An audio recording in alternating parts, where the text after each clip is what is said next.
All right. Thanks for joining me in the circle of control with Jeffrey Saad. Last time we talked about the couple's constitution. So if you missed that, might be worth going back and listening to that. And then even before that, the personal constitution. So the whole idea is a personal constitution is I wrote this 30 years ago for myself. It's been modified very respectfully and gently over the decades because I take it very seriously, but it's your internal compass. It's the way you make decisions. It's what guides your life.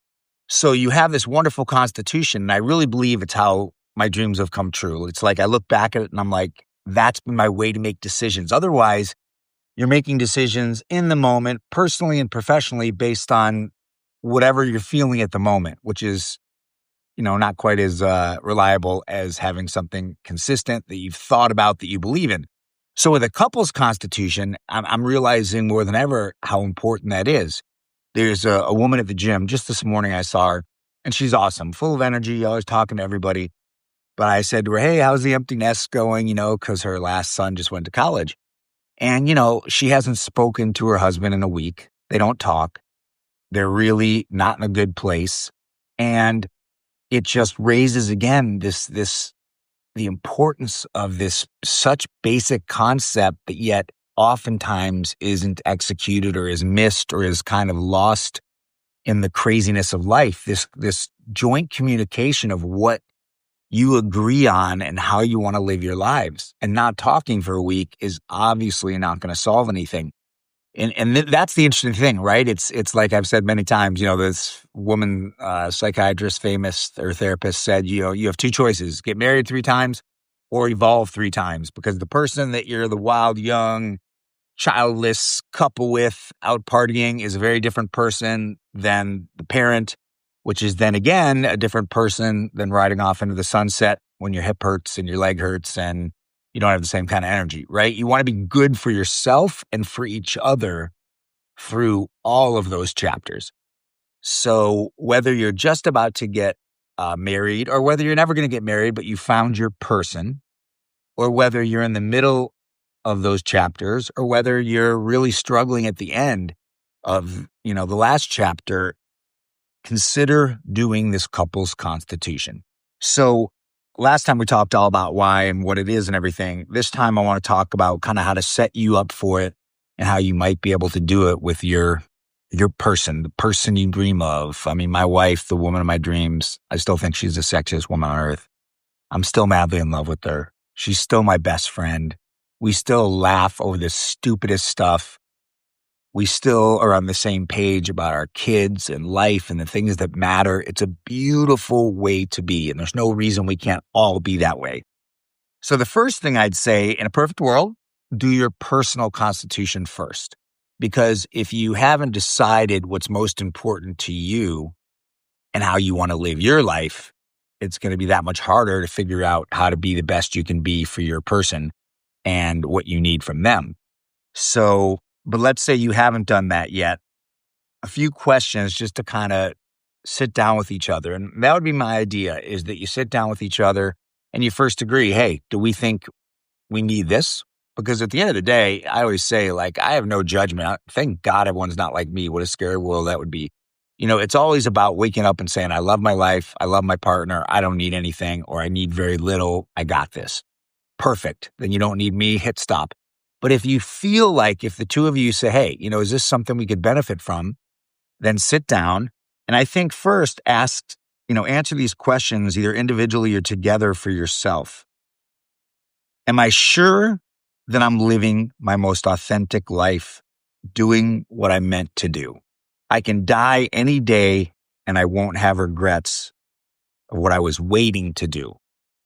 I talked about that with my little bout of cancer not too long ago. It was a very rewarding experience to go, wow, if this doesn't go a good way, it's true. It happened. I've been living my life joyfully every day, doing what I believe in doing. I don't have a bucket list that's so big. I can die and it's okay. That's taking it to a negative place, isn't it? No, but really it's important, because you don't want to have to answer that question when the time comes. Third question. And by the way, all of these I would rate on a 1 to 10. And my favorite way to do a scale like this is to say, rate it on a 1 to 10, but you're not allowed to say 7.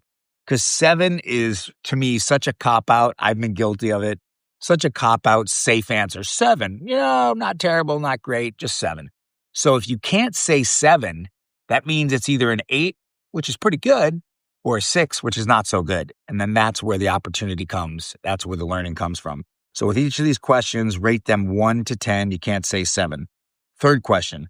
I have no facade. Who I am and what others see is the same thing. And think about that one. One of my favorite sayings is, who would you be if you weren't who you thought you were? Life is so fast and furious, and parents and people around us from when we're young have so much weight, so much influence. And I think sometimes it's so easy to just run headfirst into your life, start doing stuff full throttle and never stop and just go, whoa, is this my authentic self? Is this who I want to be? Is this what I want to be doing? I always tell the story when I first got into real estate in Beverly Hills, it was like, oh, I guess I should wear a suit because other realtors are wearing suits. And I guess I should, trim my hair a little bit, although I didn't trim it that much. I kept it pretty long. But, you have this idea of what you're supposed to be, but all of a sudden you just look like everybody else. When I lost the suit, started wearing, short sleeve shirts, t-shirts, shirts open, tattoos showing, I felt so much more authentic of who I was. And I was okay knowing that if somebody didn't want to work with me because of that, perfect. It wasn't a fit anyway, because I'm not trying to deceive anybody. I want to connect with people who want and need me and who feel like it's a fit, and the same thing for me. So, fourth question, I will not sacrifice my emotional return on investment for my ROI. So ROI, classic term for return on investment. I think everybody thinks about that. If you're in business, what's the ROI? What's the ROI? But my question to you is, what's the emotional ROI? Because making all the money in the world is great. Having an awesome bottom line is great. But if it's at the cost of your well-being, if it's stopping you from living your most authentic life, the life you want to live, then is it really worth it? So again, rated on a 1 to 10, you can't say 7. Next question. My desire for stuff over quality of life on a 1 to 10. So if just having stuff, the best car, the best purse, the best vacation, if all that stuff is number one for you, then, that'd be a 10. But if your desire for stuff over quality of life, that's the big question, right? Because I think all of us, I live in LA, I'm in real estate, I've been a chef. I've traveled all over the world. It's very tempting and easy to just want more stuff, and to want the best of stuff. And by the way, stuff is fun and, stuff is enjoyable. But I always say, if you're using stuff, it's great. If you're being used by stuff, it's bad. If stuff is stopping you from having freedom, from, being able to take a breath, right? Because once you're on that treadmill, as they say, or the flywheel, can you stop it? Next question. Making sure I have at least 2 hours a day for myself and 2 hours a day for my loved ones. Now, I pick 2 hours a day because, that's my thing. Doesn't mean it's your thing.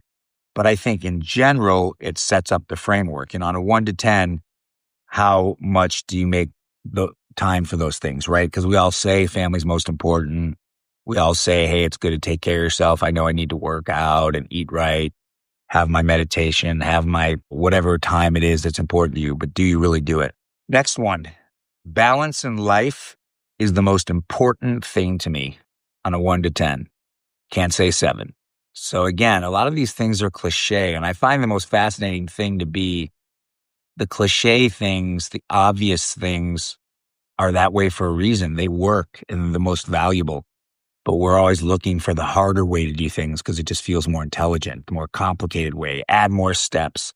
But I'm all about keeping it simple. And the reduction, which is the name of the book that my co-author Steve Shull and I are about to publish, the reduction, getting rid of all the water in your life. Just like when you reduce a sauce down, you get rid of the water, it becomes thicker, more flavorful, more savory. That's how I want life to be, at least for me, and I hope for you. The most savory life. So is balance the most important thing to me? Because if you say it is and you write a 10, just like all these questions, then you've got to be honest with each other and with yourself and say, but is that actually how our life is unfolding? And then the next one is in line with that. Am I willing to trade balance for the pot of gold in the future?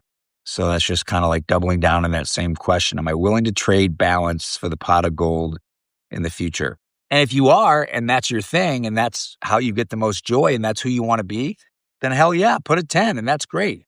You know what? I'm willing to sacrifice everything because I know I'm going to make my billions. Then I'll be able to do whatever I want to do, whenever I want to do on my yacht. And if that truly brings you joy and that truly is worth the daily sacrifice of whatever else you might be missing out on, well, then that's your 10. But if you say you're not willing to trade that, again, look at your life. Are you trading that, right? Are you making it to the kids' sporting events? Are you making it to this, to the thing that your partner says is important to them that you join them at? Or is it always, so sorry I got this call. So sorry I got to work. So sorry I got to cancel that. I got to postpone that. I got to do this because I'm not having that balance. And I always say too, my coach said this to me years ago in real estate because I was always so ferocious about balance in life and doing everything.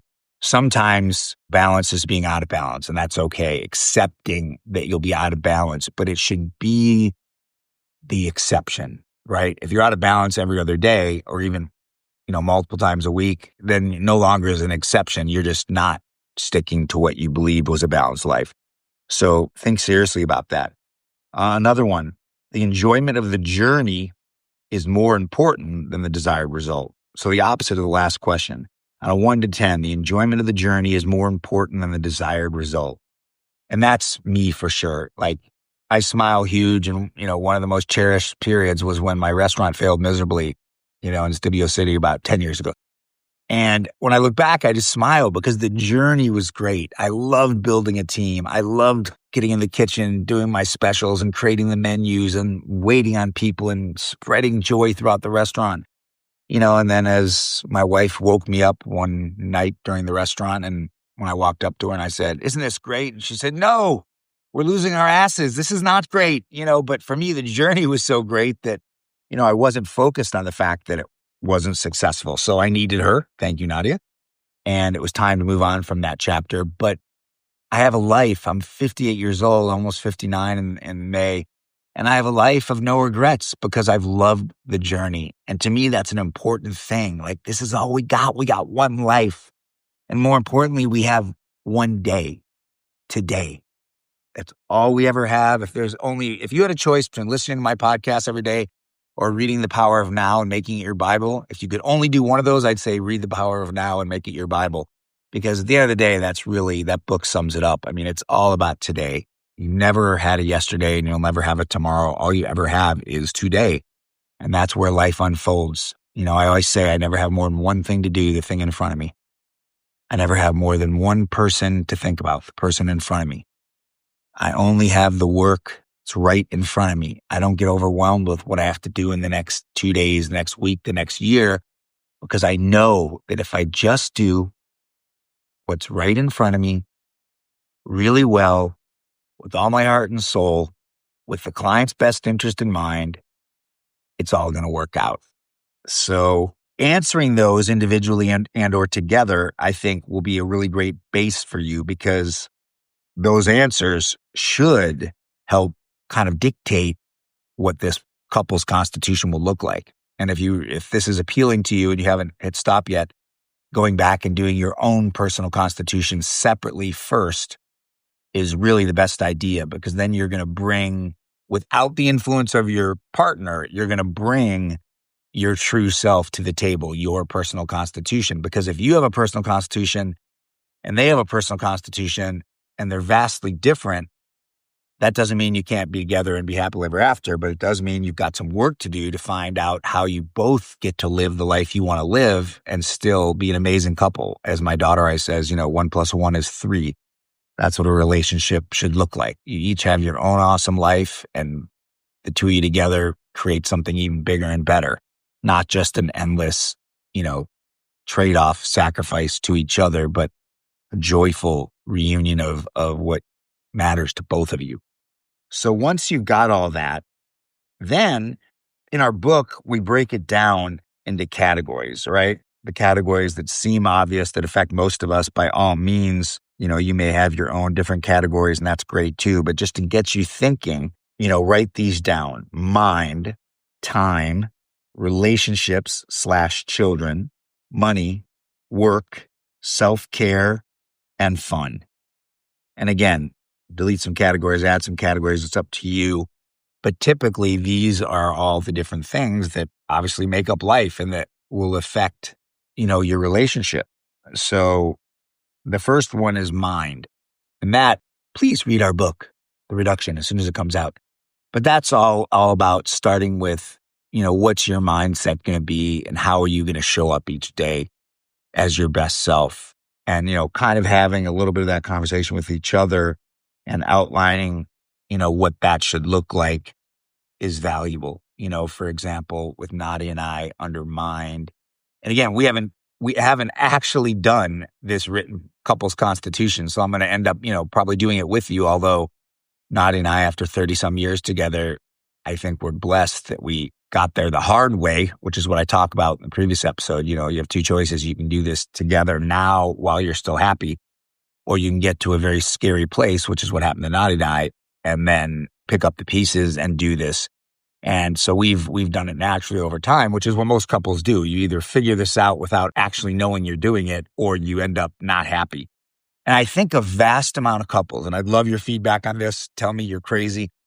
But I see it in friends that I love, in family that I love. I see it. Even couples that I know love each other and that generally built a life together, there's always this friction and tension and unresolved differences in how they at least, make decisions, want to live their life, want to spend their time. So this is valuable. So you sit down. Mind is the first one. For Nadia and I, it is the circle of control. This whole podcast, we've agreed that that's going to be our mindset. We're not going to get worked up about stuff that's outside of our control. We're always going to start right off the bat with saying, is this something we can control? And if not, we're going to let it go. If it's something we're willing to put our time and energy into and we think we can make a difference, great. Otherwise, let it go. So that's just one example for mindset. Another one would be, and this is a huge one, and some of these overlap because this goes into communication as well, but the mindset of not trying to be right. I mean, I see that with more relationships and more people in business in general, trying to be right. How fast do you go to Google something to prove you're right or to prove the other person's wrong? It's so invaluable. There's just no value to it whatsoever. So Nadia and I have agreed we're not going to try to be right. We're going to focus on the circle of control. Time. That's a biggie. Right? Next category is time. Write these things down together. What can you both agree on will be your boundaries, your guardrails, your use of time, right? We will not work after 5 o'clock no matter what. Maybe that's not something you can or are willing to do. I always say willing more than can, but I also think it's can sometimes if you have a brand new job and you're expected to do X, Y, Z and you've accepted that job, well then you may have to live in that framework for a period of time, but what are you willing to do time-wise? Because that's a huge thing right out of the gate. Are you going to say that, that's it? We will not schedule anything on the weekends because Saturday is our children time, our family time. We go to soccer games. Or if we don't have children, we go do our, sporting things that day or take our bike rides, go surf and walk, whatever we do. And again, whether that's together or separately, that's the conversation. And then Sunday, we always do this together. Time blocking. As a realtor, if you don't time block, you'll never succeed because you have to be super organized and diligent with your time since you don't have a boss and you don't have a schedule or you'll really be in trouble. So what are the time blocking that you and your partner are willing to do? What matters to you? Another category, relationships, children. So what will be your criteria for who you spend time with, right? Again, this could be individually in your personal constitution, but as a couple, my wife said to me one day, like, why are we doing this? Say yes to these people that invited us. We don't really feel like we're going to, be such great friends. We have tons of friends. We have our family. Like, whenever you say yes to one thing, right, you're saying no to something else. So let's agree that we're not going to make plans if we don't feel like, it sounds callous or cold, but it's the truth is we want deeper relationships, not more, right? But there it is. And I think a lot of couples suffer from that, right? One person wants to be the social, butterfly and go out every night and go to restaurants and, go to venues or bars or whatever it is and just be social because they want to expand their circle tremendously. The more people, the better. And the other one is like exhausted, and just wants to sit home and watch Netflix. So how do you bridge that gap? You have to have an agreement on, these relationships. What are we going to do? And the relationships also mean children, right? And for all you younger parents, don't get mad at me. Don't never listen to me again. But I think I've seen many instances of some of the younger, like I joke that our parents didn't even know where the school was. And now today's parents don't leave the school all day. That's the two exaggerations. And of course, the truth is somewhere in the middle there. But, giving your kids too much of yourself, making your kids the center of the universe is not doing you or them a favor. They need to learn that what they need and want is not always going to happen, that your time is your time too. That, I used to say to the kids when they were like, whatever the age was, starting when they were like 4 and 7, all the way through being teenagers. Hey, your mom and I are taking this trip because she's the reason you're here. I adore this woman. We need our time together. You want kids to see that as valuable. You don't want kids to see worn out parents that are exhausted and being a parent must be horrible because you're always mad and tired. So creating those boundaries, even with your kids, with family. I hate to say it, but if you've heard some of my first podcasts, I had to cut my mom out of my life, which might sound impossible to many of you, but just because somebody's a family member, if they're really damaging your well-being, your family's well-being, your life, you got to say, is that a relationship we want? So what is our criteria going to be for who we allow in our lives? You are the average of the 7 people you spend the most time with. So what couples do you want to hang out with? Make those decisions together. Money, money, money, money. That's always the big one. And I remember, when Nadia and I were like 30, I remember I really lost my cool because she was, she came from, need, always being short on money and on things because of the way she grew up. I came from abundance, even though it all turned to bankruptcy with my mother. My childhood was an abundant mentality. And then that's just the way I've programmed myself. I always believe that more will come, that things will be good. I will always find a way. So, but not everyone agrees on that, right? So with money, as they say, right? I think money is the number 1 or 2 reason for divorces. At least that's what people say. So really having this couple's constitution of what are your boundaries around money? And that ties into work as well, obviously, because they can be connected. But, at what point is the money not worth it, right? And when I blew up at Nadia and we had this argument when we were 30 years old, I was killing myself working like 14 hours a day. I didn't have the balance in the beginning because we moved to a new city with a new profession. I went from owning restaurants to being a realtor. I said, okay, I got to build a foundation, make this happen. And, she was kind of being afraid of the investments I was making and, the time I was putting into real estate and all these different things. And I finally said, listen, you're my life. I love you.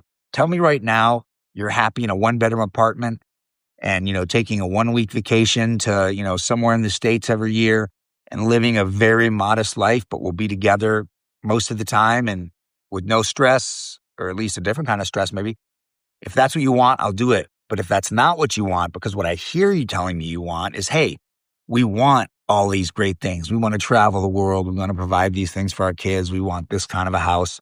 So that was a real moment for us. And again, it's better that it doesn't come to a blow up moment, right? It's better to have that as a calm conversation ahead of time.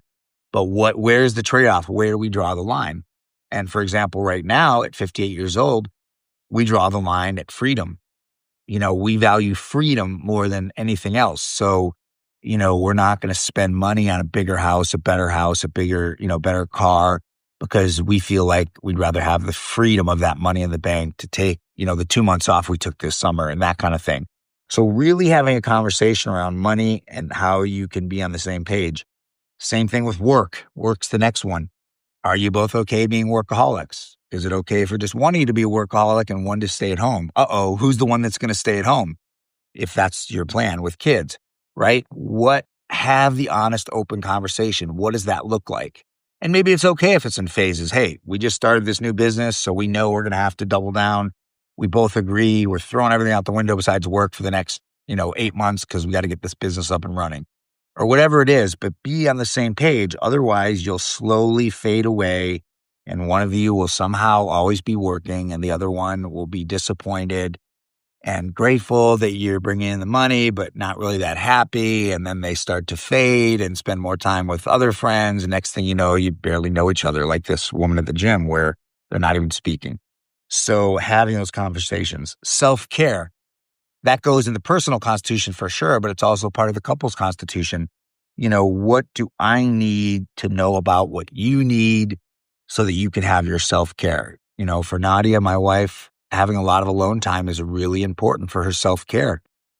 She doesn't want stimulation. I mean, she cracks me up. We'll literally be in the middle of a dinner party, and she is the most social, vibrant, beautiful, glowing woman you're ever going to be lucky enough to meet. But she knows her boundaries. Like, we'll be at the dinner table, and all of a sudden she'll just get up and go outside, take a smoke break, and just walk away for 15 minutes. And at first I'd be like, well, that's rude. I got to carry the show now, which of course I'm always happy to carry the show. But, I'm like, where's my partner? And then now I realize I love that. I love that she knows her limits and it's okay. I don't have to expect more from her. So if you can have an agreement with your partner that this is how you'll be, this is how you'll help each other so that each of you get the self-care you need, that's huge.